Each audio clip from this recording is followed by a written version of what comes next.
corpse.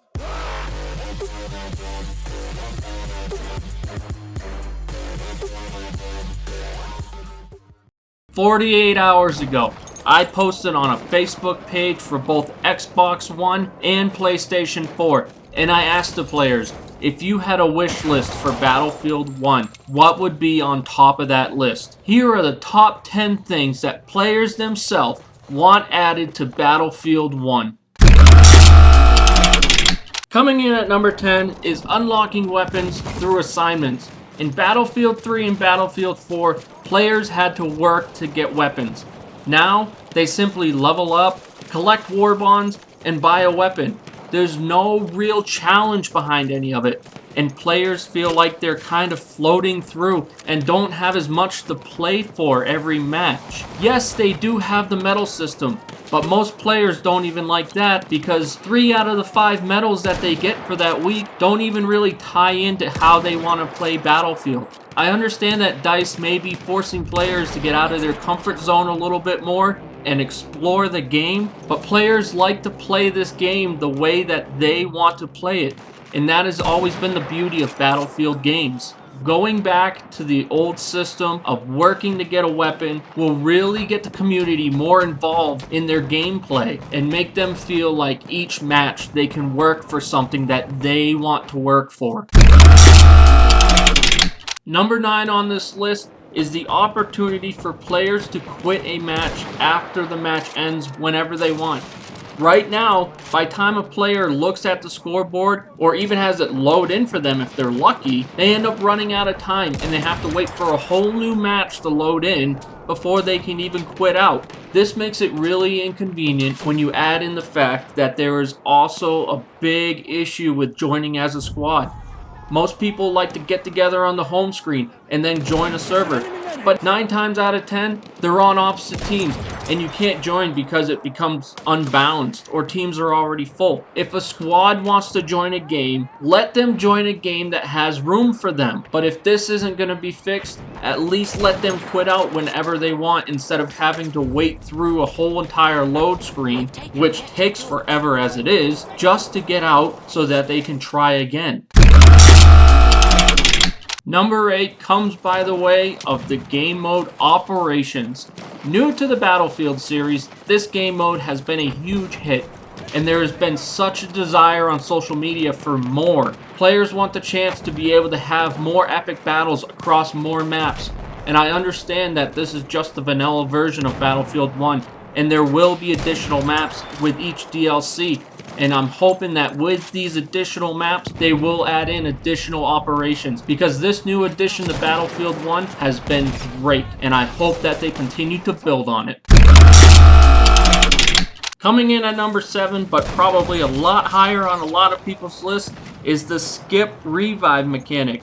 It's horrible. I don't even know why they added this into the game. I've heard so many complaints from people that are dedicated medics saying that they go out into the middle of a firefight to revive somebody to keep their team pushing, and as soon as they get there, what happens? The little skull icon starts blinking, and by the time you have your syringe out and try getting them up, they're already back into the load screen.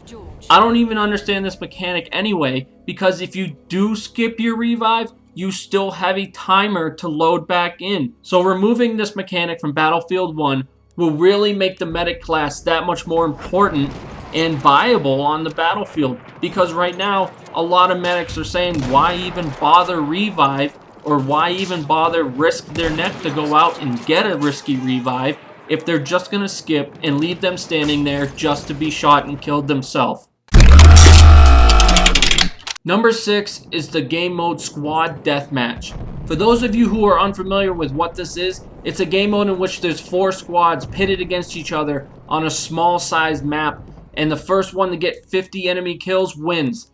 It's fast paced, it's intense, and with a game like Battlefield 1 that really emphasizes up close and personal fighting and melee combat, this would be a great addition to the game, and I think the community would respond very well to a game mode like this being added to Battlefield 1.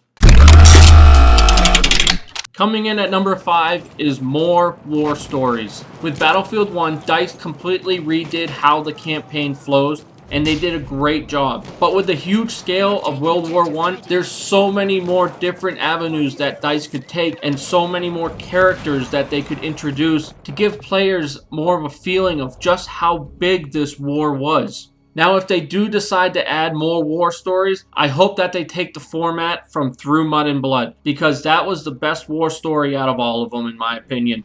After that, they all kind of fell flat. So if they're going to add more, they better take the time to do it right and add war stories worth playing.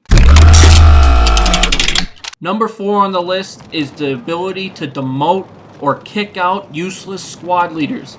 In Battlefield 1, the scoring system is huge when it comes to PTFO, and there's so many times that squad leaders are not marking objectives, and that's an easy 100 points for the entire squad.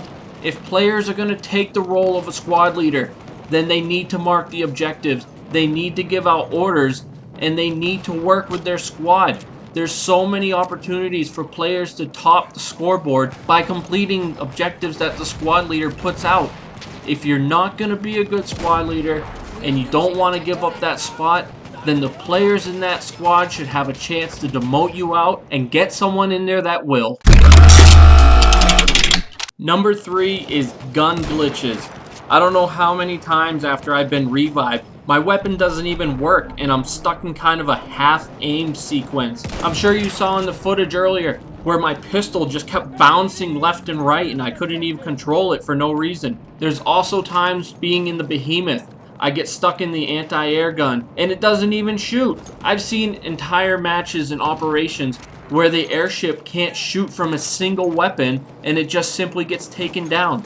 DICE needs to get on top of these glitches because they can be game breaking and they can be so frustrating for players. I've seen so many complaints about players saying that their guns just don't fire. This is unacceptable and it needs to be fixed as soon as possible. Second on the list is hardcore mode. So many people are wondering why it didn't come out with the initial release. Now they're teasing it right now through Twitter and other posts on social media saying that it's coming soon, and people are really crossing their fingers that it's going to be part of this November patch. Hardcore mode has been go-to for so many players because in normal mode, yes, it's more balanced, but a lot of players feel as though their enemies are bullet sponges and it just doesn't have a realistic feel to it. Now I'm hoping that DICE held out hardcore mode because they're trying to get everything balanced just right, because as good as it was in Battlefield 3 and Battlefield 4, there were balance issues. Let's just hope that it comes out in this next patch because there's so many players on social media asking for it, and it's going to be a great addition to Battlefield 1. Now topping the list is the ability for players to customize their soldiers and their loadouts on the home screen or in between matches. The fact that you have to wait to get into a match is ridiculous. Players waste so much time in the beginning of a match trying to get set up. And yes, I know DICE is trying to combat this by having 3 different loadouts that you can set up.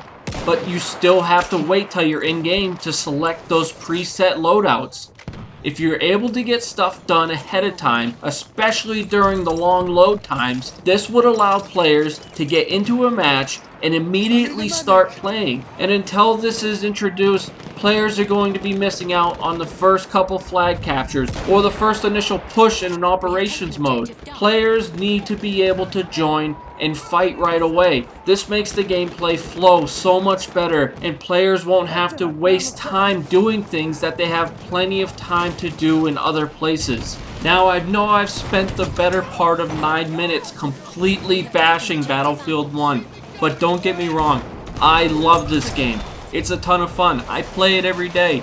But these are things that the players want. And the players should have a voice because they're the ones going out spending $60, $80, $120 for a game like Battlefield 1. And I hope that this list helped voice a lot of concerns that you may have as a consumer and a player of Battlefield 1. Anyway, I hope you found this informative, and please pass everything along. And if you like this video, please go ahead and hit that like button down below. And if you haven't yet, go ahead and hit that subscribe button as well. For now, I thank you for stopping by, and this is Roughneck 2 Charlie, and I'll see you very soon.